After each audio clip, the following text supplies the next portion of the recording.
This is a medical emergency, and every day it's getting worse here. Critically ill children are squeezed into cots 2 or 3 at a time. There's just not enough room, and there are too many patients in desperate need, and every day more are coming. This is the top children's hospital in Afghanistan.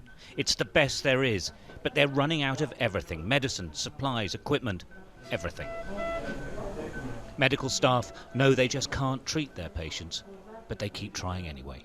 They're all very poorly, these little ones. Serious. This one CP. This one is CP. This one is CP. Three of them is CP. Cerebral palsy. Cerebral palsy. Aspiration. And it's difficult, but are their chances of survival quite low? CP treatments, no treatment CP. So there's no For treatment? Afghanistan. There's over 500 patients in the Indira Gandhi hospital. They've only room for 300. Ward after ward is exactly the same, jam-packed with really poorly babies and children.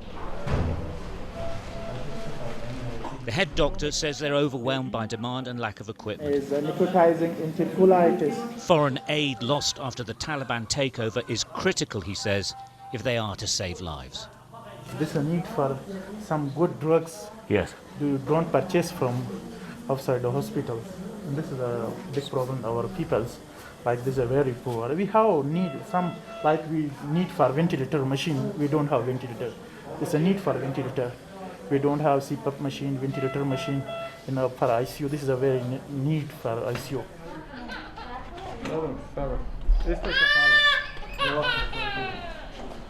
Aziz struggles to pick up his daughter Moslema and place her next to her brother. They've come from 2 provinces to get here. They've genetic kidney disease like 2 of their siblings already dead. Their chances of survival are slim. The chance of survival is too low. I mean, 80% chance of dying. And that's because there's nothing you can do? We cannot, no, because we don't have any facility for these patients here. Right. Yeah. And again, this is probably the best children's hospital in the entire country, right? An entire, yeah, governmental country, Yeah. a governmental hospital. Yeah. But public, we have Private ones, yeah. private one. But 80% of the But population too have to use expensive, it. too Yeah. expensive. They can't afford it. And is that what you're finding? You just don't have the resources, is that right? For the poor patients, we don't have any good result for the patients. Because from one side, we have got more patients. I mean, load of patients are too high. From every side of Afghanistan comes the patients here. And the facilities too low. I mean. This must be very hard for you. What? It must be hard for you. Yeah. So unfortunately, we can do nothing for these patients, for these kind of patients. On But any for you as a stage. doctor, every day you're coming to work knowing there's nothing you can do. For these patients, unfortunately, no. Well, and that must be terrible. So we don't have any other way. Many have serious illnesses that could be successfully treated. It's not a lack of skill here, it's a lack of resources. 12-year-old Amina has meningitis. They're struggling to save her. Healthcare in Afghanistan, particularly in the provinces, has been poor for decades. That isn't the issue here.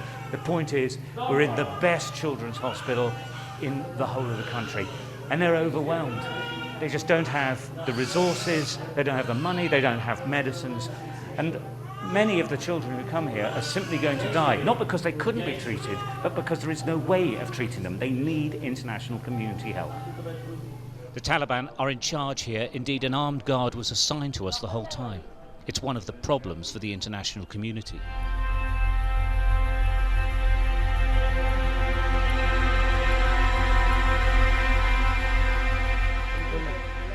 I'd been to Bagram years ago in the early 2000s, and I think anybody who's reported from Afghanistan knows about Bagram. It's a massive base, formerly Soviet base and then later a US base. So we're finally in this huge base. Bingo! When we got into Bagram, which was a miracle in itself, then you're thinking, okay, well, where do we go? This place is 30 square miles of base, and everywhere there's a story. The main one being the detention center. But how do we find it? There are containers filled with stuff. This is a portfolio stuffed full of Afghans who worked for the coalition forces, including their ID numbers. We then went further in and further in and further in, and we suddenly saw what was quite obviously outside of a prison, with big, high towers to overlook the courtyard, lots of barbed wire, suddenly it felt you were wandering into a detention centre. I can't believe anyone would construct this for humans to be held in. It's absolutely vile. It has this eerie quality about it, which is very, very difficult for me to describe. You could see why the Afghan people were so terrified of this prison facility. These are the exercise yards. The Afghans who lived around here and throughout the country really thought that if they ended up in here, they would never, ever get out. And some people spent years here. Okay, let's go down and see the, yeah, I'm gonna end up with a broken leg. There's plenty of hospital equipment left behind that you can patch me up with.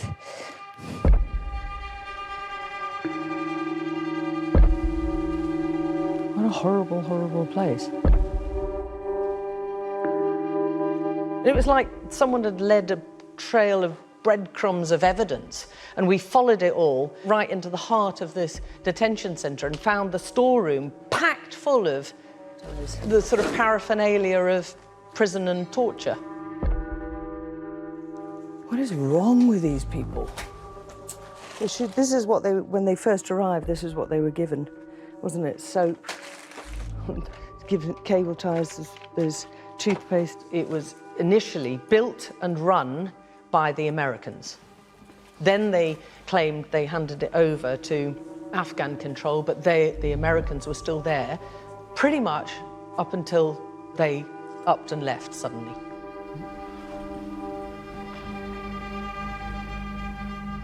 The smell is quite extraordinary, and in each of these cells there's no windows, and you can completely block out all light with these two panels. Oh my God. No wonder it smells. I mean, we all went round that whole facility pretty much whispering to each other, because it felt like there were all these, well, to me, there were all these ghosts there. Smell again.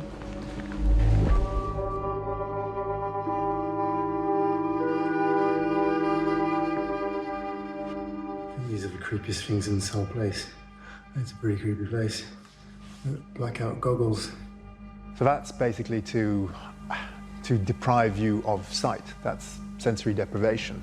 Alongside it, there was loads of earmuffs that you could use to deprive people of sound and noise. Those are the classic tools used in interrogation, in abuse, in the whole gamut of horrors that you know have happened in this place. It wasn't so much what you were seeing in Bagram, it was what you were feeling. The place just emanated something. And suddenly we heard noises upstairs. I can hear people. You've got to realize none of the Taliban knew we were there. We walk upstairs and come face to face with a group of really shocked and visibly upset young Taliban fighters. I wondered why he was looking at me in a funny way. Here's a bunch of people that they may well associate with the suffering that they see and have felt in this place. We didn't get a reaction that I expected at all. In fact, you know, they were pretty open with us, very willing to share their experience. They spontaneously crouched down and started praying. Sami Allahu liman hamida. Allahu Akbar. Allahu Akbar. Many of these hardened Taliban fighters were crying. And then when they came out after the praying, they were angry. really angry and very emotional. Do you think there'll be more suicide bombers because of what happened here?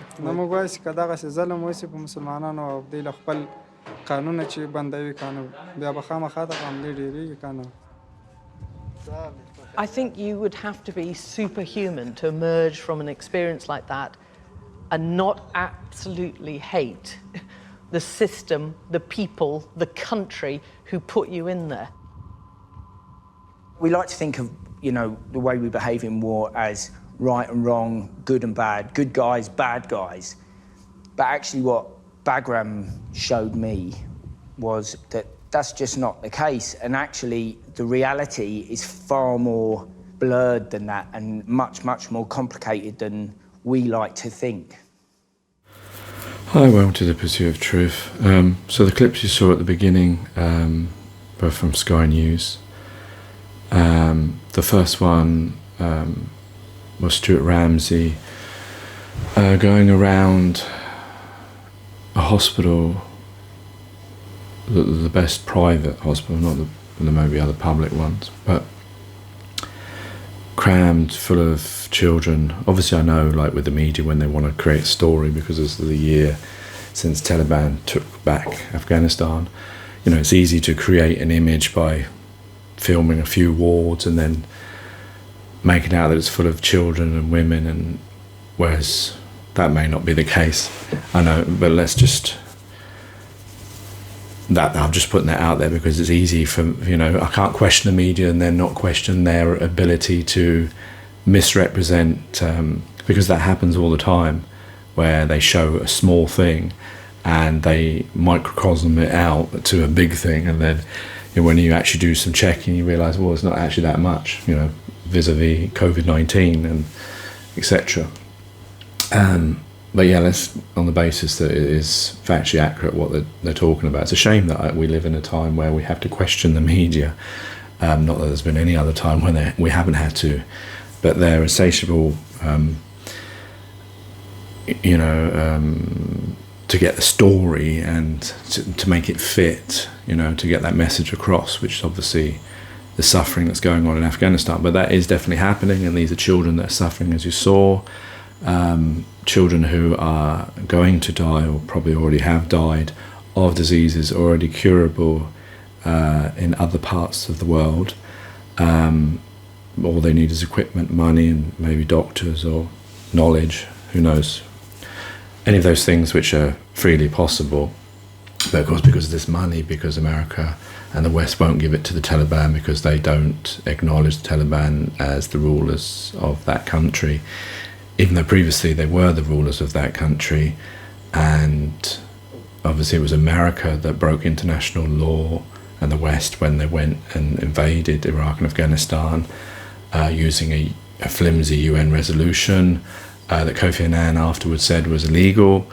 And of course the fact is they committed regime change in both countries, moving Saddam Hussein from Iraq, which is regime change, isn't it? And the Taliban from Afghanistan, which is against international law. It's interesting how when, you know, these things happened, there wasn't this big hoo-ha, there wasn't this big, well, it was from people, 1 million people protested in the UK, but it made no difference to Tony Blair. But there was no international clamour to financially bankrupt countries or take away their funds and SWIFT and all that kind of stuff like there is with the Ukraine-Russia situation. It's interesting how the same things can happen, but different responses based on if it's your friend or not, or your so-called, you've been brought up to believe this is your friend and this is your enemy, because that's how we all have been.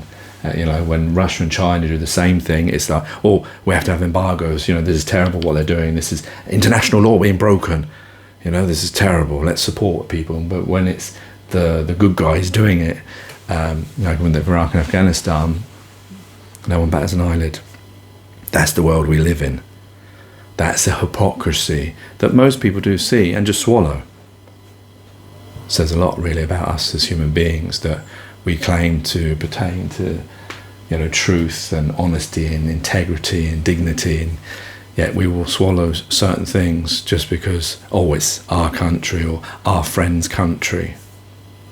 Not all of us, obviously, but a large majority of it, so they get away with it. But the thing is obviously, the Taliban are in charge of Afghanistan, so, really they should be recognised. I know the reasons why, because they're worried about Al-Qaeda or terrorism sparking up, but terrorism is everywhere, isn't it? And, whether that would... The thing is, they don't want to trust them with the money because they think they're going to use it for terrorism rather than helping out their dying children. But, when it comes to big, large money from government, these things happen even in the West. Look at, with contracts where they're given and, questionable things happen, like with the COVID-19, all that PPI that was bought, that, all the medicine that was tried to be sold that didn't work, the test kit thing, that bridge at Joan and Lumley was, that they cost billions and they never even built a bridge. There's lots of these, when companies were given furlough money and then they still had their staff working, there's lots of companies in the West were given money and they don't do the right thing with it. So if we were to go on that basis, or we can't trust people because they may not do what we think they're going to do, well, there wouldn't be any money transferred to anyone, would there? So, but it's because we have that mindset of, well, we can trust these because these are good guys, they wouldn't do that, and then they do it. And then we say, wow. But when it comes to certain people like the Middle East, Russia, China, our mindset has been programmed to think, well, these are bad people and, they can't be trusted. They're going to use this money to build weapons. Wait a minute, where do all the weapons come from? Where do you think all the weapons come from in the world? You think they come from Afghanistan? You think it's Afghanistan that's going around having wars for their entire history? Do your research, do your history. I don't think America has been out of a war for how many decades? They're always getting involved. Their claim it's for democracy and for, for the good reasons, because they got the white hats, they're the good old cowboys. I mean, come on. And that's what leads me to the second story that we saw, that, how they were shown that prison, obviously with the ambiguity over, who actually really was running it, whether it was the West or whether it was Afghanistan. That allows, you to sort of say, well, it wasn't the Americans, they weren't, torturing people. But of course they were, because we know they were. We've seen the pictures, haven't we? They're trophy pictures that they took. And because of whistleblowers who are now being, arrested and they're trying to be prosecuted because they showed us, the people, the truth. But they did a bad thing by telling us the truth, because that's breaking their laws. I mean, come on. But it just goes to show, you see, that nothing came of that report from hotspots on Sky News. There was no big, hoo-ha about it, because either people already realised that, the West does torture people and does do bad things, like that the cameraman was saying, was it sound man, was saying how it's a grey area. There is no good and bad. We all know that from, history and, when you study the Second World War, Vietnam, etc., or Iraq and Afghanistan. How many people the West killed in Iraq and Afghanistan for the 3,000 they killed in 9/11, which may or may not be traceable to them. I mean, Osama bin Laden, if you're going to say he's the one, Al-Qaeda, he was a Saudi dissident, wasn't he? Well, actually, George W. Bush Sr.'s friend as well, an oil partner at some point, no?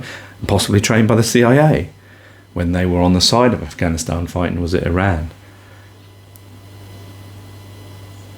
So we tend to forget all those things because it passes through different generations and different histories, and so the next generation don't know about previous things unless you research all this stuff. But what it shows, both of these things, is it's another example of a failure of the system that we live in. This system of division, this system of us identifying ourselves as country people, and this, that and the other, boxing ourselves out so we don't have to care about humanity. Those children have died when they didn't need to die, because the system that we live in says that we don't have to care about them because they're in a different country, because we don't, we've been taught that, they're the bad people and we shouldn't care about those poor parents and those poor children who've got nothing to do with this, who are going to grow up in the same cycle of hate that the system allows, because we have that division of country, the division of nationality, those divisions in our minds that are created when, you know, they're not there when we're born, but we as parents and the institutions and the system create them in us, so that each person comes out and has the same feelings, whether you're in Iran or in America or UK or Afghanistan. You have the feelings of, you know, like Animal Farm, you have the feelings of who is your good guy, who is the bad guy. But I just wanted to bring these other examples of these failings of the system, and hopefully one day people will change and humanity will get on with each other and we'll love each other and care for each other and use this place and our time and our energy in a better way. Take care, ease, God bless, and peace.